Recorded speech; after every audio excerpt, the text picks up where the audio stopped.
Eccoci insieme, cari telespettatori. Allora voglio ricordarvelo, l'ultima settimana con cui siamo in diretta, l'ultima settimana prima del periodo estivo in cui siamo in diretta con la FNP CISL, per cui approfittatene per porre le vostre domande, per fare le vostre osservazioni ai nostri ospiti. Poi naturalmente nel periodo di pausa estiva, prima di metà settembre in cui ricominceremo, quando ricominceremo, ci saranno naturalmente le repliche, the best of, per cui ritroverete i vari temi, le varie problematiche che vengono affrontate, potrete anche naturalmente rivederle.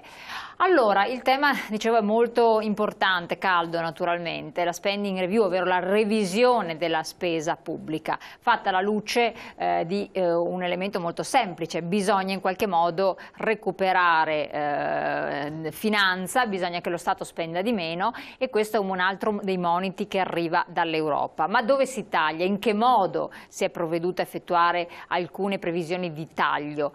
Sono tutti così soddisfatti? Si vanno a toccare dei servizi importantissimi, essenziali per i cittadini, soprattutto quando parliamo di fasce non abbienti oppure al limite, che sono scese al limite, perché poi quando non c'è la rivalutazione della pensione si fa presto a non aver più la possibilità di arrivare neanche alla fine del mese. E poi la sanità, e poi i dipendenti pubblici, che magari è previsto vengano lasciati a casa, ma quali dipendenti? Perché si fa presto a tagliare indiscriminatamente o lasciare questa scelta a chi magari non prenderà mai in considerazione se stesso oppure l'immediato sottoposto, perché poi si creano determinate situazioni. Non andiamo oltre, ma cerchiamo di parlarne con i nostri esperti, quindi ben ritornato qui, anzi ben ritornata con noi in studio Mari Parlaro, segretaria della funzione pubblica della CISL del Veneto. Grazie di essere qui con noi. Buongiorno alle signore, anche se ospite naturalmente dei pensionati, quindi CISL del Veneto, Ferruccio Balez, segretario.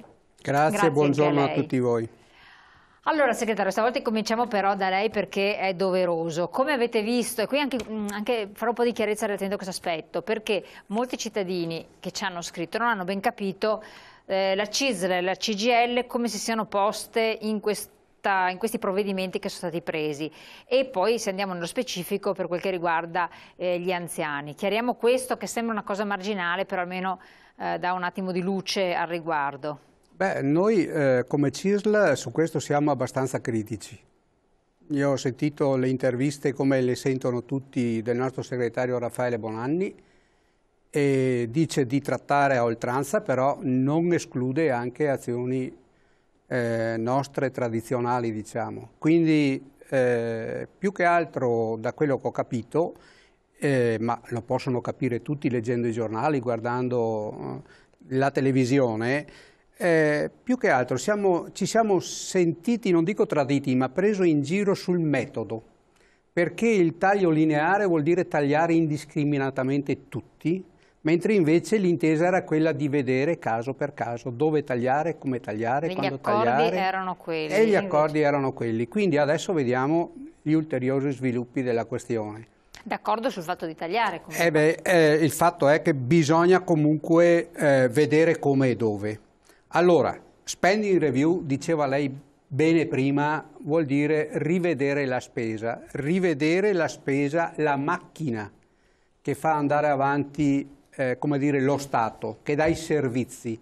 Allora, spending, credo sia ovvio, le nostre massaie ogni giorno sono alle prese con lo spending quando vanno a fare la spesa. Review, rivedere, tutto rivedere, tutta la macchina.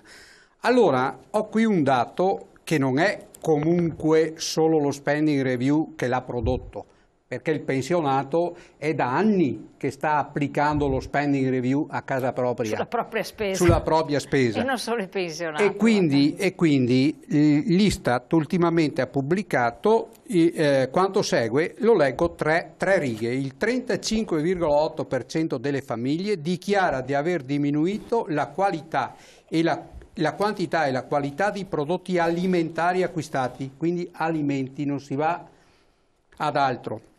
Quindi beni essenziali rispetto all'anno precedente. Tra di essi il 65,1 dichiara di aver ridotto solo la quantità, mentre il 13,3 anche la qualità.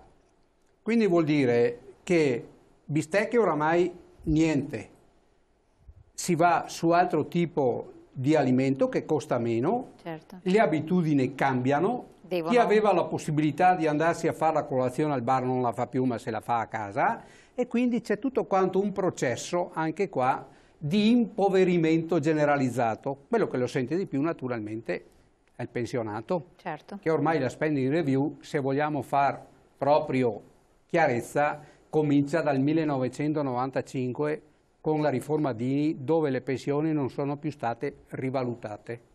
Quindi è un pezzo che noi adesso in questa spending review noi vogliamo anche vedere come la macchina statale si mette in moto, si posiziona e speriamo ci dia un servizio migliore. Questo è molto Perché importante. altrimenti tagliare solo in maniera ragionieristica, come dire, noi siamo ancora i primi dal punto di vista dopo dei servizi, ne risentiamo. Cioè, il punto è che non si vadano a tagliare dei servizi che sono importantissimi, certo. Perché poi parliamo della non autosufficienza e ci addentriamo in logiche ben precise. Funzione pubblica e quindi i dipendenti ci siamo dentro pubblici, in pieno. esatto, ci siamo dentro. E allora vediamo di spiegare bene, perché c'è chi vive anche questo ambito e si sente preso a paura, può aver paura o comunque dice ecco là ci siamo arrivati, ce lo si aspettava, perché ovvio, vediamo la Grecia, il disastro della Grecia, quindi non può non aspettarsi che si arrivi anche a questo, però giustamente ci si aspetta anche un certo tipo di criterio. Sì, il decreto 95 che è appena stato emanato dal governo parla di revisione della spesa pubblica con invarianza dei servizi ai cittadini, e questo credo è la seconda parte che poi a noi interessa, e bisogna capire come si riesce a coniugare i tagli con questo pezzo poi che è importante. C'è un punto che è bene ricordarci tutti: la spesa pubblica in Italia non è maggiore della spesa pubblica che noi possiamo avere in Francia o in altri paesi che sono alla nostra pari come sistema di welfare. E quello che noi chiediamo da tempo al governo e comunque a chi ci governa era che questa spesa andava riorganizzata per tagliare quelli che erano i pezzi improduttivi, perché poi la macchina pubblica fosse un supporto, un sostegno a quello che era poi la crescita di un paese. Certo. Crescita che vuol dire anche una civiltà per tutto quel pezzo di popolazione, pensionati, ma il nostro amico ce l'ha ben spiegato adesso, ma anche tutta quella parte, i giovani, che insomma c'è questo grosso problema. E invece purtroppo in questo primo pezzo poi vedremo nell'iter parlamentare, in questi 60 giorni, poi come sarà possibile modificare e quali proposte verranno accolte. Il fatto è che ancora una volta noi troviamo in molti punti, se anche vengono toccati temi sui quali anche noi avevamo chiesto di rivedere la spesa, questi punti non vengono declinati in maniera chiara, per cui abbiamo la certezza che vanno toccati gli sprechi. Ma rimangono sempre purtroppo questo alone di tagli lineari. Pensiamo alla sanità, c'è una riduzione sul fondo sanitario nazionale, poi come al solito sarà la conferenza delle regioni che andrà a stabilire le quote che andranno poi a comporre il fondo sanitario regionale e noi poi dovremo fare i conti come Veneto con i soldi che ci arriveranno. E allora dico, ma una sanità del Veneto che è già una delle più basse in Italia, che dà i servizi più alti, ma non lo diciamo noi, lo dicono tutte le verifiche che fanno a livello nazionale, ci possiamo permettere ancora tagli? E che tipi di tagli? Questo decreto prevede un tasso di posti letto del 3 per 1000. Il nostro piano già lo prevede, ma noi siamo già al 3,2, siamo già molto vicini a quel 3 per 1000. Ma allora cos'è che andremo a tagliare? Si parla di 600 milioni da qui, perché ricordiamoci che il primo taglio ce l'abbiamo già nel 2012 e verrà deciso nei prossimi mesi. Ma allora, se il taglio verrà fatto a settembre, come possiamo pensare di recuperare spesa in 3 mesi? Perché è bene ricordarci che se noi non restiamo dentro quelli che saranno i parametri del finanziamento, rischiamo il commissariamento. Sì. Commissariamento che vuol dire l'IRPEF regionale ai massimi livelli, il ticket per tutti, oltre poi che sarà a livello nazionale. Quindi è indispensabile procedere a questi tagli, devono essere fatti, il risparmio deve essere fatto perché altrimenti ci arriva dall'altra parte il boomerang peggiore. Ma come li facciamo? Esatto. E questo è un bel tema. Infatti, è la nostra preoccupazione poi, no? che è quella la preoccupazione poi. Cosa suggerite voi come sindacato dei pensionati? Cioè per quel che vi riguarda, poi voglio sentire anche Mary Palaro per quel che riguarda invece i vari dipendenti nei vari ambiti pubblici, quindi dove si poteva andare anche a trovare, a pescare. Molti peraltro lo intuiscono, lo sanno, ma bisogna vedere poi la volontà che ci può essere dei burocrati ad attuare certi provvedimenti. Ma guardi, le leggo ancora 3 righe che è un commento della Repubblica sulla questione della sanità veneta.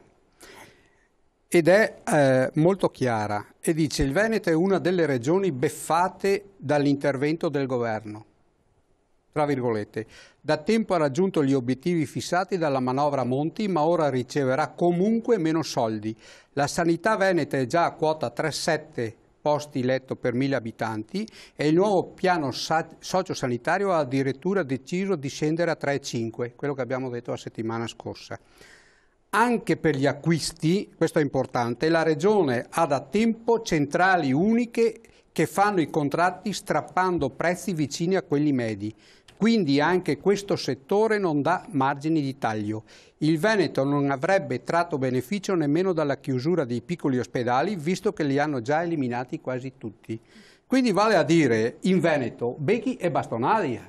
Ma lo diceva anche forse il Presidente ecco, della Regione, allora, voglio che dire, era già stato presi provvedimenti in quest'ottica, no? Ecco, io non so che cosa ha detto il Presidente, perché non lo so. Si era infatti un po' alterato. Ecco, allora, voglio dire, quando si fanno le baruffe giuste, le rivendicazioni giuste, si dà l'esempio giusto e poi si vede che alla fine i risultati sono questi, perché si va all'interno di una generalità, diciamo in un calderone. Ecco, qui si ritorna al ragionamento precedente. Bisogna essere selettivi, non fare di ogni erba un fascio. Anche qua, per quanto riguarda i dipendenti statali, ma di questo ne parleremo dopo, bisogna avere l'accortezza di vedere dove, come e quando, senza generalizzare. Infatti, ecco, arriviamo proprio a questo aspetto. Dove, come, quando? Voi vi siete fatti un po' una panoramica, un'ottica dove non direi intervenire, perché tra i dipendenti ce ne sono varie categorie, vari ambiti, anche quelli ospedalieri per esempio, può essere un discorso, però giustamente si chiacchierava anche fuori onda, comincia a togliere te degli infermieri o del personale comunque di servizio, quando ce n'è già poco, quando già ci sono in certe usure pazienti in ospedali che non hanno neanche chi dà loro il pranzo, se non c'è la famiglia che corre in quegli orari strani e riesce a fare il miracolo, che dovrebbe invece, giustamente, le persone dicono io pago il servizio sanitario e come, altrimenti vado privatamente, ma tutti quei soldi che non vado a pagare allo Stato mi metto, faccio un'assicurazione e trovo un sistema. Quindi ci deve essere un servizio, perché sennò che ci privino meno di soldi già alla fonte, no, per chi è dipendente. Sì, e questo è proprio la cosa che ci preoccupa dentro questo nuovo decreto, è appunto i tagli che non sono poi settoriali. Facendo un ragionamento più alto che prende anche la sanità, nel momento in cui si parla il taglio, la spesa è complessiva nazionale, è ovvio che poi chi deciderà la spesa saranno sempre i vertici a livello nazionale. E qui c'è un altro effetto che si sta producendo, che noi temiamo si riproduca, che è quello poi della disertificazione della periferia, perché se noi andiamo a tagliare poi, chi decide taglia a livello centrale, non andrà certo a tagliare poi la prossimità del servizio, ma taglia in prossimità del servizio, non taglia in casa propria, certo, per cui noi avremo che di fatto tagliamo quelli che sono i ricettori che danno i servizi, mantenendo poi le strutture centrali, andando a creare un cortocircuito su quello che è stato il sistema di decentramento degli ultimi anni, che crea poi anche confusione nel sistema. Servizi decentrati, personale magari a livello centrale e servizi che non vengono erogati. Ecco, questa è una cosa molto importante, è arrivato un messaggio: chi ha straguadagnato pensioni d'oro e chi ha lavorato per le briciole, perché le paghe sono, ecco, sono praticamente le paghe sono da cani, pensione poca forse e solo a pochi mesi prima di morire. Tra l'altro c'era un messaggio anche prima che era arrivato che diceva invece che ci sono pensionati che guadagnano tantissimo e altri invece che non guadagnano nulla, e questi sono due aspetti molto importanti. Quindi non si è fatto il famoso tetto alle pensioni, si parlava dei 3.000 euro, 5.000, ma voi anche 10.000 per carità, ma non 30.000 euro al mese di pensione o di più. e poi altri benefit e quant'altro, perché questa è una vergogna, in un periodo come questo, è una vergogna enorme, cioè proprio mancanza di rispetto nei confronti di chi invece ha i famosi 700, 600 o meno di pensione. Meno questo mediamente. discorso. Di questo secondo me bisogna farne, perché viene sottaciuta questa cosa o si è lasciata passare, invece che fare veramente una grande, scusate il termine, bagarre, ma per non dire altro, perché questa è una vergogna nazionale. Come può accettare un dipendente, vi ho visto, di 1.600 euro, di essere messo in discussione quando poi vede che resta non è stato posto il tetto alle pensioni di chi prende di più, di chi prende 15.000 euro di pensione, cioè, rendiamoci conto, questo è il fatto di inaccettabile. Vogliamo una rivoluzione sociale? Allora guardi, in un periodo di crisi statisticamente, storicamente, i ricchi sono sempre diventati più ricchi e i poveri sempre più Vabbè, poveri. però non si può continuare in questo versante, no, ma io non sto mica accettarlo, ci mancherebbe altro. Ecco, credo che tutto quello che era civilmente possibile il sindacato lo abbia fatto. Ci manca solo l'assalto alla Bastiglia. A noi non ci rimane altro. O la rivoluzione sociale, ma allora non si sa bene e noi la rifiutiamo. Ma senza dubbio, perché non è produttiva. Perché non però è produttiva, la si stimola con queste cose. Ma io credo che referendum, denunce, ricorsi, scioperi, cioè voglio dire, tutto quello che era possibile è stato fatto, almeno dal nostro punto di vista. Io credo che l'unica... Certo, queste provocazioni cosa dice? Questo l'avete detto, l'avrà detto...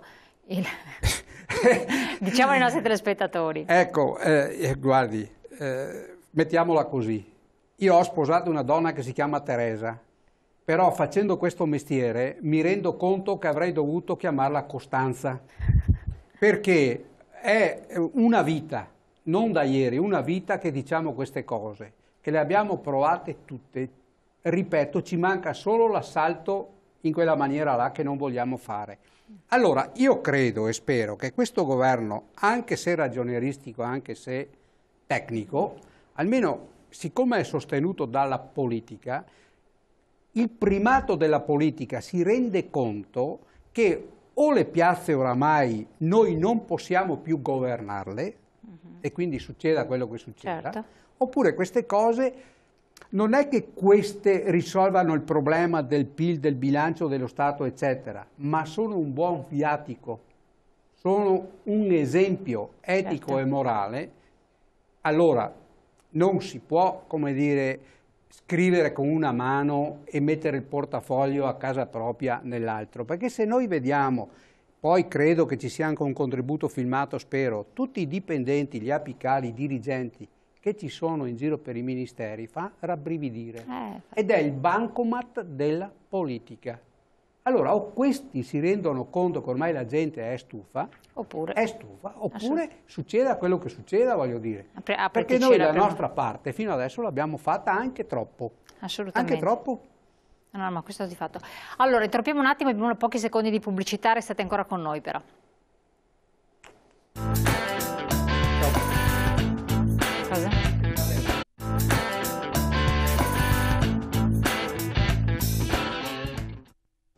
Allora, non è poi per fare differenze tra regioni, però di fatto l'abbiamo visto, differenze esistono e vediamo come vanno le diverse sanità.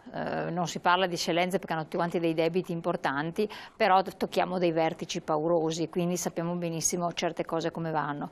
E purtroppo chi si è confrontato con la pubblica amministrazione in vari ambiti territoriali, appunto diceva vai a Roma al Ministero, sai cosa vuol dire, sai che la pratica, se non c'è qualche opera magica, resta in basso, in base a qualche intervento magico la pratica sale e poi trova una soluzione. E questo è dato di fatto. E qua tocchiamo anche l'aspetto della corruzione, che è molto, molto pesante, conosciuto e che l'Europa ha sottolineato, ha detto attenzione. Quando si parla di tagli di spesa pubblica bisogna anche mettere in discussione il discorso della corruzione, perché se non si agisce là è facile lasciare a casa il dirigente, voglio appunto accennare questo discorso del taglio dei dirigenti, se poi non è il dirigente giusto ma lascia a casa quello non corrotto, perché quello corrotto appunto non lo vai a toccare, semplicizziamo il discorso, ed è qui la gravità della situazione, perché i cittadini sono anche un po' stufi di questi cittadini onesti, sono stanchi anche di questo.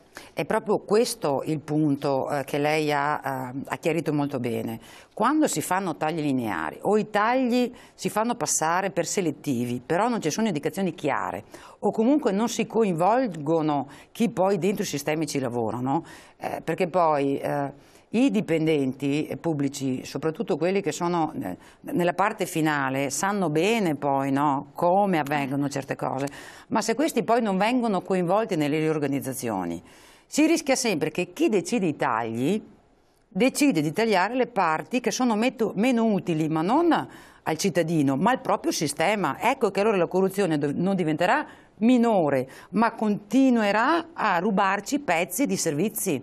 Perché anzi, perché poi avremo le persone, anche i dipendenti pubblici, stanno stancando poi di fare le battaglie per il cambiamento, quando poi i risultati che noi abbiamo sono questi, perché dicono poi alla fine, perché poi dicevamo prima, è vero i pensionati, pensioni basse, ma se parliamo, noi abbiamo dipendenti che prendono 1.000 euro al mese, non stiamo parlando, vuol dire, anche qui abbiamo dirigenti che hanno stipendi infiniti, ma la maggior parte dei dipendenti sono dipendenti che vivono con 1.000 euro al mese, ma sono quelli che poi danno i servizi e noi rischiamo che tagliamo questi, tagliamo magari quei dirigenti che non si sono inchinati alla politica, perché lo conosciamo bene, che questi saranno i primi poi a essere gli esodati o gli esodandi della pubblica amministrazione. I tempi previsti sono comunque abbastanza lunghi, effettivamente sono tempi sufficienti? Beh, il decreto su questo, devo dire, va capito bene perché ogni articolo poi prevede degli atti successivi. Il primo, però più importante, è che questo decreto poi deve essere visto in Parlamento e ci sono i 60 giorni di tempo perché diventi legge. Questa è la prima tempistica che a noi serve poi per riuscire a capire quali cambiamenti avremo prima che diventi legge. E poi ci sono tutta una serie di provvedimenti successivi che vanno dalla delibera del governo stesso a delibere del MEF che dovranno andare a quantificare in maniera precisa cosa andrà tagliato nei comuni, quali criteri si utilizzeranno per accorpare le province piuttosto che quali altri elementi verranno utilizzati sul personale che servirà nei comuni stessi. Ecco, su questi elementi noi come funzione pubblica abbiamo già chiesto un incontro, un tavolo a Patroni Griffi per capire, ma non andremo solo lì a portare le proteste, ma andremo a fare anche delle proposte. Su questo poi noi abbiamo già avuto ieri un esecutivo nazionale e abbiamo concordato con la nostra segreteria nazionale di chiedere tavoli di confronto in tutti gli enti.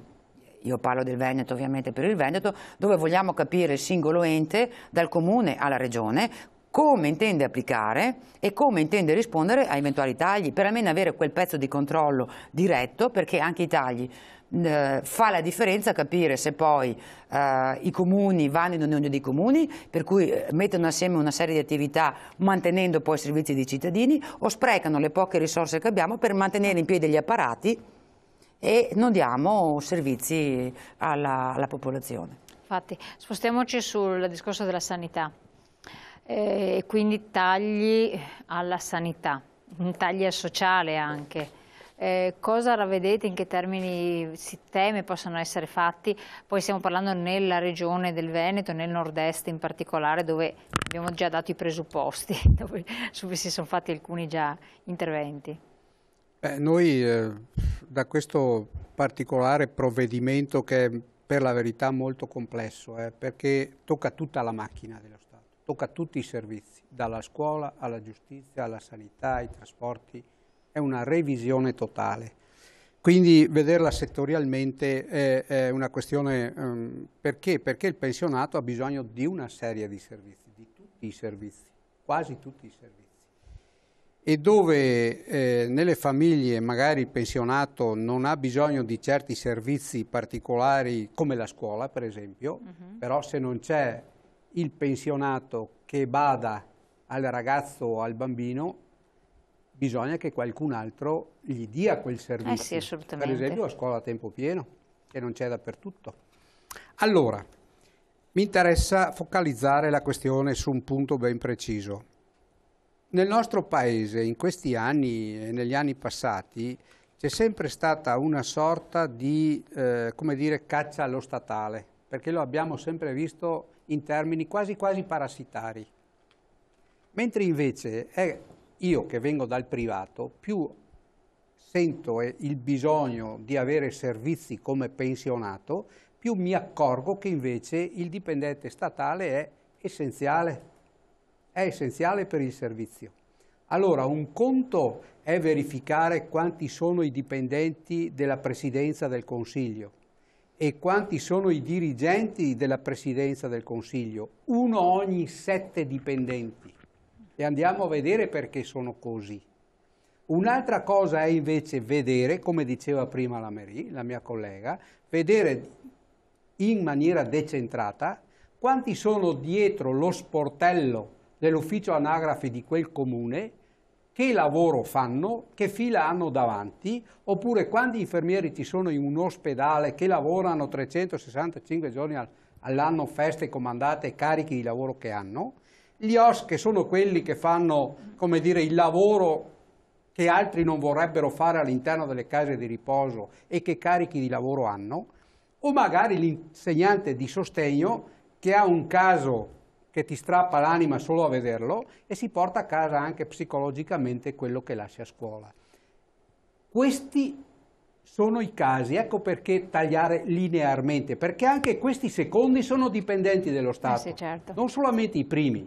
Allora i primi vanno cacciati il 50%, perché quelli che sono stati messi là sono stati presi dal politico di turno, perché era comodo così, perché è il bancomat della politica, ma non solo questo, perché non solo hanno preso gli apicalità all'interno del Ministero, ma poi hanno anche dato le consulenze per fare lo stesso mestiere ad altri fuori. Quindi doppio bancomat. Questo deve finire. Certo. Questo deve finire. Altra cosa invece è quello che dicevo prima. Territorialmente bisogna vedere chi, come, dove e quanti sono necessari. Magari di qua mancano e di là sono in più. Infatti. Questa è la vera revisione della spesa, per quanto mi riguarda nei servizi. Assolutamente, per quanto vi riguarda nei servizi. E poi, chi dovrebbe fare queste selezioni? E questo è un altro aspetto, nota dolente. E questa è per quello che noi sentiamo forte la responsabilità che abbiamo, perché credo che a questo punto, se non lo facciamo noi e assieme ai cittadini, nessun altro ha interesse a farlo. E allora dicevamo prima, la mia segreteria nazionale ha chiesto un incontro a Patroni Griffi per capire, ognuno per il proprio ruolo. Noi abbiamo già chiesto all'assessore Ciambetti, che ha la competenza poi negli enti territoriali, e abbiamo l'incontro per il 17 di questo mese per capire poi gli effetti e come verranno riorganizzato il territorio, perché ricordiamo c'è la questione delle province, c'è la questione dei comuni, l'associazione dei comuni, la legge che viene ancora dal precedente decreto, e c'è la revisione di tutta la regione Veneto. Allora noi vogliamo un tavolo per andare a monitorare effettivamente cosa vuol dire riorganizzare l'interregione, cosa vuol dire l'associazionismo dei comuni, le funzioni delle province, perché non ci siano doppioni, perché venga mantenuto quel personale che ha le competenze, perché il personale che poi lavora allo sportello ha acquisito in una vita di attività le competenze per conoscere quello che serve quando serve. Certo, torno una parola, comunque da qualche parte bisogna tagliare, comunque, perché bisogna ridurre e non si può salvare tutto. C'è una telefonata, se non sbaglio. Pronto? Pronto? Sì, buongiorno, da dove chiama? Buongiorno, chiamo dalla provincia di Padova. Sì, dica tutto. Senta, la mia voce è riconoscibile, per cui quello che sto per dire non voglio che venga individuato il mio nome, perché la mia voce è troppo riconoscibile. Volevo dire 2 o 3 cosine. A quel signore che ha detto che è pensionato, che i statali sono una risorsa, io dico di no, perché lui ha fatto sulla sua pelle le esperienze che ho fatto anch'io, perché io sono più vecchio di lui, senz'altro, e si ricorda, signor pensionato, che quando andava a scuola alle medie la professoressa di lettere insegnava 4 materie e alle superiori 5, perché aveva anche il greco. Adesso per queste 5 materie qui ci vogliono 12 insegnanti. Ora stanno arricchendo gli insegnanti per 12 ore alla settimana, 15, 16, 14, quello che è. Non è finita. Statali, i dottori di base sono statali. 160.000 euro all'anno, l'ha detto ieri il dottor Casen, il vostro presidente, 160.000 euro per 16 ore di lavoro alla settimana. Signori, statali, ma Stiamo arricchendo i statali. Lo sa che uno statale come un dottore di base prende 15 volte un metalmeccanico? 15 volte un metalmeccanico. È ora di finirla, non siamo ricchi, siamo trasformatori. Mi dispiace dover dire questo, caro signore, lei ha perso i capelli in testa per niente, lei doveva adoperare la brillantina Linetti, si ricorda? Lei ha un'età che doveva ricordarsi che lei ha avuto la professoressa di lettere che insegnava 4 materie alle medie. Io ho fatto 47-48, ho fatto francese e la lingua straniera, lo parlo benissimo. Chiaro? Ora lei parla con un ragazzo che ha fatto lingue straniere all'università, non conosce le lingue straniere. Oggi a scuola fanno politica, girotondi e scioperi. Stiamo arricchendo i statali. Buongiorno a tutti quanti. Grazie del suo intervento. Cosa vuole ribadire? È stato chiamato in causa. Lo so, che non posso usare la brillantina Linetti, vabbè, ma a parte questo, la questione della scuola è molto più complessa di quanto non sembri, e quindi qui ci vorrebbe il tecnico della scuola a rispondere. Io non lo so se si sono moltiplicati i professori o gli insegnanti, so che comunque hanno un carico di lavoro straordinario. Da questo punto di vista chi ha i ragazzi che va a scuola o i nipoti che ha a scuola, questo lo sa. Non sono più le insegnanti dei 14 anni, 6 mesi, un giorno e poi vanno in pensione. Questo per quanto riguarda le pensioni. Per quanto riguarda i carichi di lavoro io oggi non lo so, perché non sono del settore, so che comunque all'interno della scuola ci sono grossi problemi e ripeto, la problematicità veramente, quella vera, quella delicata, che io sento per primo, è proprio quella dell'insegnamento e dell'accompagnamento dei ragazzi con problematiche. E sono tanti, molti di più di quella, e lì per la verità la scuola ha proprio tagliato in quel settore più delicato, dove doveva invece incrementarlo. Quindi probabilmente anche all'interno della scuola bisogna rivedere compiti e funzioni, ma da questo al dire che insomma non fanno un tubo la mattina alla sera mi pare eccessivo. Fino a 10 anni fa in Italia i poveri bisognava cercarli, quasi tutti si viveva bene, assurdo il comportamento menefreghista della gente, vabbè, però questo è un problema di fatto, non è che sia menefreghismo della gente. Oppure forse sotto certi profili c'è un aspetto, poi lo affrontiamo anche insieme, che le persone finché non vengono toccate direttamente da un problema lasciano lì e quindi non lo vanno ad affrontare o non lo comprendono, e questo è un altro problema nel problema, perché invece chi vive certe realtà le conosce bene, ma finché non entri in quel tunnel purtroppo non capisci chi vive una situazione. E dopo abbiamo interventi di telespettatori, soprattutto durante i talk show serali, che dicono ma c'è un'esagerazione, non è poi tutta una tragedia quella che si sta vivendo, e forse lo dice perché magari ha il portafoglio che è ancora pieno di soldi, buon per lui, magari proprio un dipendente pubblico, dirigente, che si è assicurato il suo stipendio e chi lo tocca di buoni di più di 3.000 euro al mese. Pubblicità, poi torniamo insieme e vi ripasserò la parola a Mary Pallaro.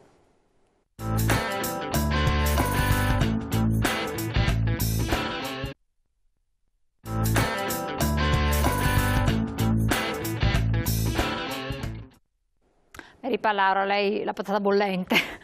Sì, io volevo ricollegarmi alla telefonata del signore di prima. Bisogna ricordare che la scuola ha subito dei tagli l'anno scorso e gli anni precedenti devastanti. La società di oggi non è la società che avevamo 20 anni fa. Io da genitore credo che insomma, si capisca, no? Quando far crescere oggi i figli quanto più impegno, quanto più sia problematico di quello che insomma, avveniva negli anni precedenti. E noi avevamo una scuola che proprio per il modello, per come era costituito anche dal punto di vista organizzativo, era una tra le migliori d'Europa, e questi tagli invece, i dati dimostrano, insomma, sta un po' tornando indietro, per cui ecco anche su questo. Poi invece bisogna fare un distinguo con quello che sono le università, certe specializzazioni o certi corsi che non hanno e lì non si è voluto tagliare, però studenti iscritti andava, che sono esatto, propedeutiche solo a mantenere alcuni baroni, certo, e allora anche su questo stiamo attenti, perché poi Questo porterà a tagliare le maestre di supporto invece di tagliare dove ci sono gli sprechi, e questo è il rischio. Un attimo solo, prima di parlare di cambiamenti dovremmo migliorare il presente guardando sempre al passato senza troppe aspettative, ma vabbè, risultati concreti. Questa è un po' un'osservazione del nostro telespettatore. Sì, poi un'altra precisazione sul medico di base, che è una delle criticità che noi abbiamo nel Servizio Sanitario Nazionale e poi Veneto ovviamente come ricaduta, però ricordo che questi sono medici convenzionati e sta qui la problematica, non sono dipendenti. E allora voglio dire, anche su questo è l'altro aspetto. Allora, queste persone che sono dentro il sistema ma non fanno parte del sistema di fatto sono dei liberi professionisti, e allora ecco quando si dice no, lo statale, ma allora il problema non è dello statale, perché questi non sono statali. Sono statali ma si comportano come statali e comunque lasciano desiderare ormai tante aspettative, cioè vabbè. Ormai il medico di base, pochi sono quelli che fanno veramente un'opera eccellente nei confronti della paziente. Però in questo decreto non vediamo traccia di questo. Esatto, anche qui non si chiuderà il buco neanche dopo che verrà espropriata l'ultima casupola a tutti gli italiani. Finiamo male noi proprio perché a loro andrà comunque da Dio.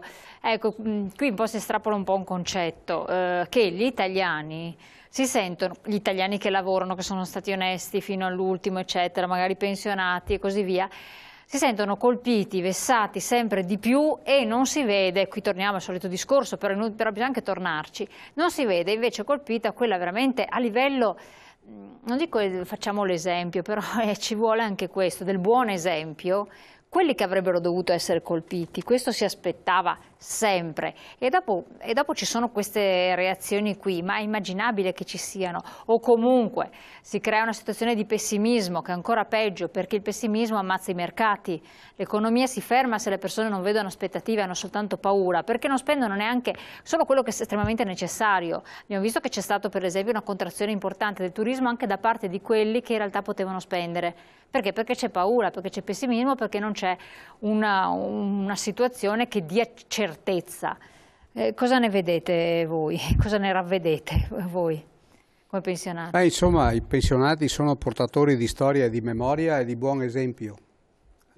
Almeno mi riallaccio all'ultima, perché si danno anche messaggi che veramente lasciate ogni speranza a voi che entrate. Quindi da questo punto di vista ci troviamo con la gente che ormai non ce la fa più, non mi viene la parola, insomma, perché detta in maniera così in televisione non si può in fascia protetta, però insomma ci siamo capiti. E dall'altra noi che dobbiamo rivendicare continuamente dei diritti che puntualmente ci vengono negati. Ecco, quindi portando a casa quello che è possibile a finanziamenti ridotti in calo.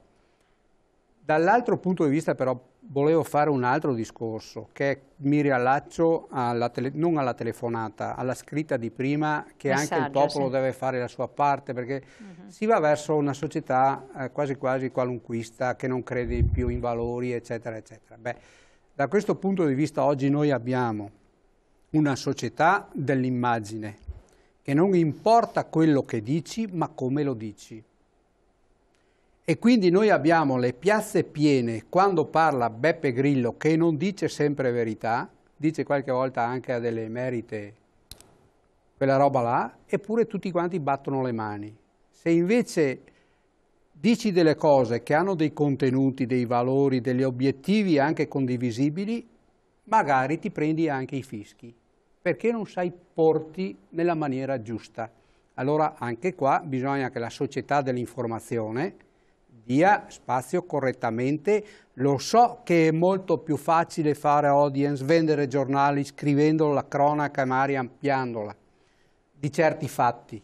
Molto più difficile è invece far ragionare la gente, riflettere, meditare se è il caso e poi proporre. Questo credo sia uno dei limiti che da molto tempo a questa società non educa più. Non educa più, e in questo ci siete anche voi però, siamo noi ma ci siete anche voi. Certo, senza dubbio anche i media hanno un ruolo importante ed effettivamente la logica poi degli ascolti eccetera, però le persone, tutto si regola sulla base di quelle che le persone, la massa vuole, la massa dimostra di voler cose molto semplici, altrimenti alla logica, lo dico sempre, alla logica del grande fratello, del terribile grande fratello, avrebbe risposto con ascolto zero, com'è? È invedibile perché è vuoto, è il paradosso dell'assurdo, e mi chiedo come, però le persone questo vogliono, e se questo vogliono, non vogliono ragionare, ma vogliono il discorso di pancia. Il discorso di pancia potrebbe essere però un discorso che può arrivare a fare delle conclusioni diverse, si tratta di chi vuole fare o è in grado di fare questo discorso di pancia, e per cui è tutto quel discorso. C'è un messaggio che parla di dignità. Cioè della vita importante, parla della dignità, forse non si tiene conto. Ma quale dignità a questo punto si dà alle persone? Poi adesso è arrivato un altro messaggio ancora, mi dite per piacere come faremo ad arrivare ai 40 e passa anni di contributi che dopo 20-25 anni di lavoro ci hanno lasciato a casa e non ci fanno più lavorare? Sacrosanta verità. Questa sacrosanta verità, perché voglio vedere un 55enne che viene assunto con un contratto a tempo indeterminato. Poi dentro tutto quello che noi stiamo dicendo poi c'è la drammaticità di quello che poi è quello che viviamo anche nella nostra quotidianità. E lì si parla, quella è la dignità. Quella di chi ha lavorato 25 anni e dice ma che caspita. Perché come si fa a mantenere poi o lasciare la dignità a queste persone che nel momento in cui si trovano in questa situazione, magari con figli, un mutuo, una casa, cos'è che devono fare? Allora, e qui torniamo a quello che deve fare uno Stato, un governo, perché poi la gente, anche nei momenti di crisi complicata, perché poi vediamo basta che il presidente di Confindustria faccia un'esternazione che poi no, cresce il bond, cioè, fatica da capire per tutti, credo, perché nessuno ci sa dire quando ne usciremo, come ne usciremo. Però allora devo dire, se dobbiamo fare tutti dei sacrifici, noi compresi statali, perché siamo consapevoli di questo, ma facciamo sacrifici utili e che lasciano dignità a noi, per dare dignità poi alle persone che effettivamente oggi sono nel baratro, i pensionati che hanno una pensione che non basta neanche più. Cioè, io vedo a volte, ma lo dico... ho visto un marito e una moglie vicino alla sede dove lavoro che stavano frugando nel bidone dell'immondizia, ma due persone cioè vestiti non nei barboni che siamo abituati a vedere, cioè una coppia che tu vedi tranquillamente ammessa la domenica mattina piuttosto che fa la spesa, che stanno rovistando dentro il bidone della spazzatura. E questo vuol dire togliere la dignità alle persone. Io ho cambiato strada, ma per non mettere loro in imbarazzo. Certo, sì. Però questo l'imbarazzo dovrebbe averlo invece chi prende certi provvedimenti, cioè, dovrebbe sentirsi imbarazzato. È su questo che poi sappiamo, come diceva prima, che non ci risolve il problema, però ci mette tutti almeno nella stessa condizione. Ed è lì che poi noi facciamo fatica a fare, come dicevamo prima, ragionamenti di buonsenso, poi quando che passa sono gli urli e le grida di qualsiasi movimento. Assolutamente, siamo arrivati al termine, una battuta di chiusura, basta perché siamo fuori tempo massimo. Beh, io mi auguro che questa revisione della spesa cominci proprio dalla spesa di casa, perché noi non possiamo predicare da una parte l'aumento dei consumi se non c'è niente nel portafoglio, se non c'è niente da mettere nella spesa, e qui è una spirale perversa. Allora cominciamo a parlare sul serio di crescita e basta tagli, ma crescita, investimenti, sarebbe ora, l'aspettiamo da un sarebbe anno. ora, altrimenti veramente noi non possiamo più garantire nessuna pace sociale. Eccolo, chiarissimo.